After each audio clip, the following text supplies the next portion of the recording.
พูเจียส่งตัวชาวจีนที่พบการพัวพันกับคดีส่อโกงทางระบบออนไลน์กลับคืนประเทศอีก312คนสำนักข่าว BTV ของกัมพูเจียรายงานว่าวันที่8กุมภาพันธ์2026พลโทศกวาสนาหัวหน้ากรมใหญ่กวดคนเข้าเมืองได้มอบหมายให้กรมสืบสวนสอบสวนและปฏิบัติระเบียบกฎหมายประสานงานร่วมกับสถานทูตจีนดำเนินการในประเทศคนจีนทั้งหมด312คนเป็นเพศชายในข้อหาพัวพันกับคดีส่อโกงทางระบบออนไลน์แก๊งคอลเซ็นเตอร์และถูกส่งตัวออกนอกประเทศด้วยเรือบินพิเศษผ่านด่านตำรวจกวดคนเข้าเมืองสนามบินสากลเตโซ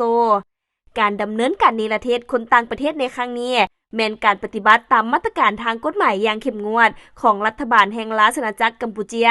ในความพยายามกวาดล้างและลบล้างอาชญากรรมทางเทคโนโลยีเพื่อรับประกันความปลอดภัยให้แก่ประชาชนทั้งในระดับภาคพื้นและสากลทางกัมพูเจียยืนยันว่าจะบ่มีการยกเว้นใดๆต่อกลุ่มหัวโปโตการอยู่เบื้องหลังพร้อมทั้งจะสุ่มใส่ช่วยเหลือผู้เคราะห์ให้ที่ถูกหลอกลวงให้มาเฮ็ดเวียกในขบวนการส่อโกงดังกล่าวให้ได้รับอิสรภาพและสามารถกลับคืนสู่ประเทศของตนอย่างปลอดภัย